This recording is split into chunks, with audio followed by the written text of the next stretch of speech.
दूसरों को नसीहत और ख़ुद मियाँ फसीहत, दूसरों को इंसानी हुकूक का सबक पढ़ाना हो या फिर इंसानी हुकूक का चैम्पियन बनकर किसी पर चढ़ दौड़ना हो, तो अमरीका इस मामले में सबसे आगे आगे रहता है। बल्कि अमरीकी हुकूमती इदारे हर साल दुनिया भर में इंसानी हुकूक और शख्सी आज़ादी की सूरत हाल पर बड़ी बड़ी रिपोर्ट्स भी जारी कर देते हैं और इस पर दुनिया भर के ममालिक को बेहतरीन से बदतरीन कारकर्दगी की रैंकिंग भी देते हैं।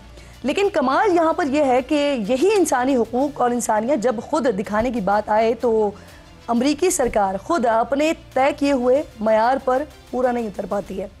वैसे तो अमरीका बहादुर के इंसानी हुकूक की धज्जियाँ बिखेरने के कई मामलात मिल जाएंगे, लेकिन आज ज़रा मैं बात कर लेती हूँ कि पनाह गुज़ीनों के हवाले से और तारिकीन वतन के हवाले से, जिन पर नौ मुंतखब अमरीकी सदर डोनाल्ड ट्रंप ने हलफ उठाते ही बिजलियाँ गिराई हैं।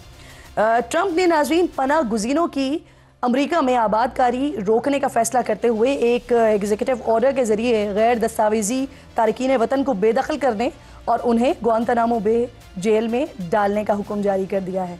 इसके साथ ही उन अफगानों के लिए अमरीका में पनाह का रास्ता रोक दिया है जिन्होंने अफगानिस्तान में 2001 से 2021 के दौरान 20 साल अमरीकी फ़ौज की हिमायत की, उनकी मदद की। उनमें से बेशतर अफगान शहरी इस वक्त या तो अफगानिस्तान में छुप छुपा कर बमुश्किल अपनी ज़िंदगी बचाने की जिद्दोजहद में है, या फिर उनकी एक बहुत बड़ी तादाद पाकिस्तान में पनाह गुज़ीन कैंप्स या शहरों में आर्जी रिहाइश इख्तियार किए हुए है। न्यूयॉर्क टाइम्स की रिपोर्ट के मुताबिक सदर ट्रंप का ऑर्डर 39,000 अफगानों के लिए धचका है जो अमरीका में मुंतकिल होने के लिए तैयार थे। ख़ासकर ये हुक्मनामा उन 10 से 15,000 अफगानों के लिए बड़ा धचका साबित हुआ है, जो जांच पड़ताल का अमल मुकम्मल करने के बाद किसी भी लम्हे बस वाशिंगटन परवाज़ भरने के इंतज़ार में थे। उनमें से भी 1660 ऐसे अफगान महाजरीन हैं जिनके हाथ में पाकिस्तान से अमरीका परवाज़ के कन्फर्म टिकट्स मौजूद थे, लेकिन उन्हें अमरीका आने से रोक दिया गया है। यानी अफगानों का अमरीकियों से वफा का बदतरीन अंजाम। अब वो ना अफगानिस्तान में रह सकते हैं ना वो अमरीका जा सकते हैं। अब सवाल यह है कि अब पाकिस्तान उनके बारे में क्या फ़ैसला करेगा। अमरीकी फ़ैसले पर मुझे इनका मुनाफिकाना रवैया याद आ गया। वैसे अब पाकिस्तान कई दहाइयों से अफ़गान शहरियों की मेहमान नवाजी कर रहा है, लेकिन इसके बावजूद दहशत गर्दी में अफ़गान शहरी के मुलव्वस होने के सबूत मिलते रहते हैं। जब पाकिस्तान नाज़रीन गैर कानूनी अफ़गान तारिकीन वतन को काबुल भेजने की बात करता है, तब भी यही वाशिंगटन सरकार अपने नुमाइंदे इस्लामाबाद की तरफ दौड़ा देती है।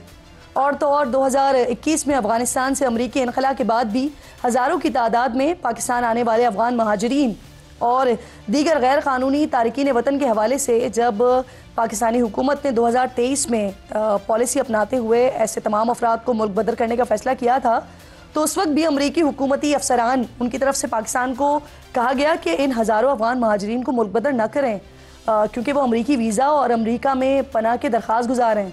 अब इन्हीं हज़ारों अफ़गानों के साथ इसी अमरीकी हुकूमत ने एक जुम्बिश कलम से वादा खिलाफ़ी कर दी है।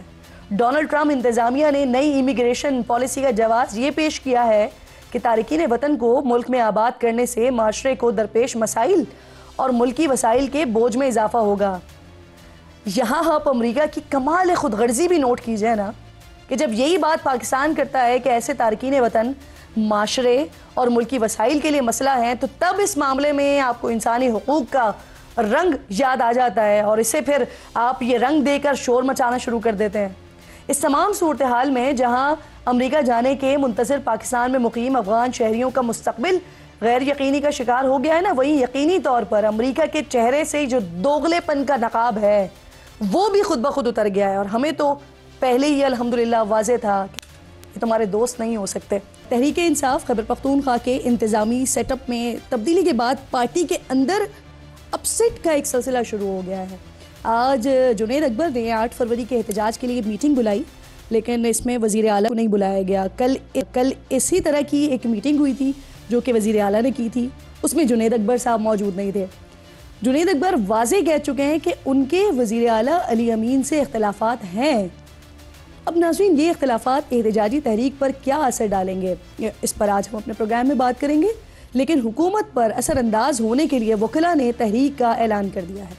लाहौर हाई कोर्ट बार के तहत होने वाले ऑल पाकिस्तान वकला कन्वेंशन ने 10 फरवरी को इस्लामाबाद की तरफ मार्च का ऐलान कर दिया है ऑल पाकिस्तान वकला कन्वेंशन के मुश्तरका एलामिये में जो मुतालबात सामने आए हैं उसके मुताबिक 26वीं तरमीम का फैसला होने तक नई तैनातियाँ न की जाएं और इस्लामाबाद हाई कोर्ट के सीनियर जज को ही चीफ जस्टिस बनाया जाए। 26वीं तरमीम के खिलाफ दरखास्तों पर फुल कोर्ट तश्कील दिया जाए और समाअत बराह रास्त नशर की जाए। इसी सिनारियो में नाज़रीन, इस्लामाबाद की तीनों बार्स ने भी इस्लामाबाद हाई कोर्ट में दीगर से जजेस की मुंतकली के फैसले को मुस्तरद करते हुए कल हड़ताल का ऐलान कर दिया है। वहीं वकला के इस एहतजाज के ऐलान के दरमियान ही Islamabad high court registrar office ने नए जजेस को कल से रोस्टर में शामिल कर लिया है, जिसके मुताबिक ट्रांसफ़र होने वाले 3 जजेस पीड़ से केसेस की समाअत के लिए दस्तयाब होंगे। इन तमाम अहम मामलात पर बात करने के लिए प्रोग्राम में आज मेरे इंतहाई मोअज़्ज़ज़ मेहमानों में हुकूमत से मुझे राना एहसान अफजल साहब, कोऑर्डिनेटर टू प्राइम मिनिस्टर हैं, ज्वाइन कर रहे हैं। आपकी बहुत बहुत शुक्रगुजार हूँ। इसके साथ साथ शाहिद खटक साहब पाकिस्तान तहरीक इंसाफ के अहम रहनुमा हैं, ज्वाइन कर रहे हैं। रियासत अली आसाद साहब सदर Islamabad high court bar association से हमारे साथ मौजूद होंगे और सीनियर कोर्ट रिपोर्टर हैं अब्दुल क़य्यूम सिद्दीकी साहब प्रोग्राम में मेरे साथ मौजूद हैं। आप तमाम मेहमानों की मैं शुक्रगुजार हूँ। राना साहब, आपकी इजाज़त से अगर मैं शाहिद साहब से बात का आगाज़ करूं सर, क्योंकि पीटीआई के अंदर जो ये चल रहा है ना इस वक्त, एक तरफ एहतजाज की बात हो रही है और हार्ड लाइनर्स की बात हो रही है और दूसरी तरफ पार्टी के अंदर जो चीज़ें हम देख रहे हैं, तो इस पर ज़रा बात कर लेते हैं। शाहिद साहब अस्सलाम वालेकुम सर, सबसे पहले ज़रा फरमाइए सर, पीटीआई का तंजीमी इजलास था, क्या फैसले हुए 8 फरवरी के हवाले से खास तौर पर? बिस्मिल्लाह रहमान रहीम। जी देखिए, आज हमारा इजलास था। हमारे सूबाई सदर जुनैद अकबर साहब ने तमाम तंजीमों को बुलाया था। वही 8 फरवरी को जो हम योम सियाह के तौर पे मनाएंगे, तो उस हवाले से मशावरत हुई कि हम अपना जलसा जो है वो सवाबी में करेंगे और इंशाल्लाह उसमें खैबर पख्तूनख्वा और हमारा जो वस्ती पंजाब है वो उसमें पार्टिसिपेट करेगा और हम इंशाल्लाह एक तारीख साथ जलसा करेंगे। लेकिन इसके साथ साथ आप जो हमारे पार्टी की इंटरनल मामलात के ऊपर जो आपका और मीडिया का दोस्तों का ज़्यादा फोकस होता है, लेकिन कम अज़ कम जो 24 से 26 तारीख के दरमियान हमारे कारकुनान के साथ हुआ, जिनको शहीद किया गया, जिनके ऊपर गोलियां चलाई गई निहत्ते लोगों के ऊपर, जिनको एबडक्ट किया गया, जिनको गिरफ्तार किया गया, तो एक लाइन उनके लिए भी आप रखा करें, क्योंकि वो भी हमने प्रोटेस्ट किया था। लेकिन ज्यादा इंटरेस्ट यही होता है कि हमारे पार्टी इंटरनल मामलात के ऊपर चीजें चले, लेकिन प्रोटेस्ट इससे पहले भी हमने किए, आगे भी करेंगे। बता दीजिए, क्योंकि आप लोग अब एहतजाज की बात कर रहे हैं ना और एहतजाज के लिए निकल रहे हैं और इस मीटिंग में इसी हवाले से बात हुई थी, तो सर क्या पंजाब में और सिंध में अलग अलग जलसे होंगे और सेम डेट पर हो रहे होंगे? जी देखिए, फैसला यही हुआ। हमारे बानी चेयरमैन इमरान खान साहब ने जो जेल से हिदायत दी है पार्टी को, वो ये कि वस्ती पंजाब जो है वो सिर्फ सवाबी के जलसे में पार्टिसिपेट करेगा। इसके अलावा जो हमारे 3 रीजन है, जनूबी पंजाब, सेंट्रल पंजाब, वो अपने अपने एक्टिविटीज करेंगे। लाहौर में भी हमने एप्लीकेशन दी हुई है जलसे के लिए 8 फरवरी को, तो इंशाल्लाह अगर इंतजामिया ने वहां पे इजाजत दी तो लाहौर में मीनार पाकिस्तान में हमारा 1 तारीख 7 जलसा होगा। और अगर उन्होंने इजाजत नहीं दी तो उसके बाद फिर बानी चेयरमैन इमरान खान साहब जो है हमारे पार्टी के सरबराह, वो जो डायरेक्शंस देंगे, फिर शायद हम उस जलसे को प्रोटेस्ट की तरफ ले जाएं। तो फिर आप देखिएगा कि लाहौर में एक अजीमुशान प्रोटेस्ट होगा जिसमें गैरतमंद पाकिस्तानी पार्टिसिपेट करेंगे। और जो 8 फरवरी को पाकिस्तानी कौम के वोट के ऊपर डाका डाला गया, उनके वोट को चोरी किया गया और पाकिस्तानी कौम, सर अब आप यौम सियाह का ऐलान कर रहे हैं, जलसे का ऐलान कर रहे हैं, लेकिन राना साहब अब आप ये बताइएगा सर कि इस सारे मामले पर हुकूमत के अहम तरीन लोग, जिसमें वज़ीर आज़म साहब हों, वज़ीर दाखिला हों, वज़ीर आज़म के मुशीर हों, सेनेटर इरफान सिद्दीकी साहब हों, ये तमाम लोग बज़ोर ताकत की बात कर रहे हैं कि रोकने की कोशिश फिर की जाएगी। तो क्या ये उसूली तौर पर तय हो गया है कि अगर पीटीआई की तरफ से निकलने की कोशिश की जाएगी तो फिर हुकूमत ताकत का इस्तेमाल करेगी? बिस्मिल्लाह रहमान रहीम। देखिए, हुकूमत ने कभी भी ताकत का इस्तेमाल नहीं किया और हुकूमत ने कभी भी जो है कोई एग्रेशन पहले नहीं की। हुकूमत हमेशा उसकी 12 कोशिश होती है कि मामलात को ठंडा किया जाए और मामलात अगर बिगड़ भी रहे हो तो उसको संवारा जाए। देखें, इन्होंने अगर कोई भी जलसा करना है तो लोकल इंतज़ामिया से इजाज़त लें।